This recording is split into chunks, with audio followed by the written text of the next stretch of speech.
विश्वासघातकी बाई, काय तिला कमी केलं होतं द्यायला माननीय उद्धव साहेबांनी? हक्कभंग वगैरे मला धमक्या देऊ नका हो. आम्ही सगळं तुरुंग वगैरे भोगून आलेलो आहोत सगळे. ईडी झालं, CBI झालं, हक्कभंग पण झालेत आमच्यावर संसदेचे.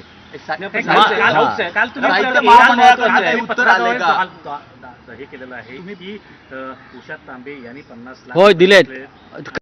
काल नीलम गोरे या बाहेर पडताना पत्रकारांशी त्या बोलत होत्या खाजगी, की मी महामंडळाला 50 लाख दिले उषा तांबेला. म्हटले बोले लोकांनी रेकॉर्ड केलेलं आहे. मी 50 लाख रुपये देऊन माझा कार्यक्रम लावला. जरी मर्सिडीज देऊ शकते असं म्हणते, ती 50 लाख देऊ शकते. भ्रष्टाचाराच्या लक्षवेधी लावायला किती पैसे घेतात विचारा.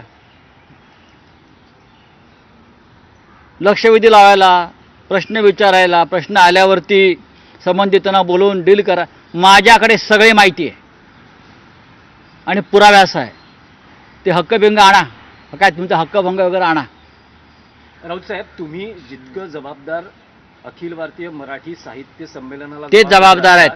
पण जे एकूण सगळे कार्यक्रम झाले ज्यात राजकीय नेत्यांचीही व्यासपीठावर काय उपस्थिती अहो लागली, ते संमेलन शरद पवार हे या पूर्ण बघा प्रधानमंत्र्यांपासून स्वागताध्यक्ष होते. पूर्णपणे चुकीचं आहे. शरद पवारांनी पुढाकार घेतला दिल्लीमध्ये साहित्य संमेलन. पवार साहेबांनी पुढाकार घेतला का नाही मला माहीत नाही. पवार त्याचे स्वागताध्यक्ष होते. संजय नहार आहे सरचे, त्यांची मूळ कल्पना होती. मी त्यांना काल फोन केला, त्यांनी हात वर केले. ते म्हटले आम्ही निषेध केला आहे नीलम गोरेचा. आणि हे उषा तांबे यांनी हे कार्यक्रम ठरवले. कार्यक्रम ठरवायचा अधिकार हा साहित्य महामंडळ वगैरे काय आहे, दुकान कुठलं तरी एक, त्या दुकानदारांचा आहे. नाही, पण शरद पवार या शरद पवार साहेब, माननीय शरद पवार साहेब, हा जो राजकीय चिखलफेक जी झाली आहे त्याची जबाबदारी शरद पवार साहेब सुद्धा झिडकारू शकत नाहीत. त्यांची ते ज्येष्ठ आहेत, ते पालक होते, ते स्वागताध्यक्ष होते. ज्या प्रकारचे कार्यक्रम ठरवण्यात आले आणि जी राजकीय चिखलफेक झाली ते सुद्धा तितकेच जबाबदार आहेत. संमेलनाच्या अध्यक्षा तारा भवळकर यांनी सुद्धा ह्याच्यावर निषेध व्यक्त केला पाहिजे. पवार साहेबांनी निषेध केला पाहिजे. पण पवार साहेब गप्प आहेत, अजूनपर्यंत भूमिका नाही.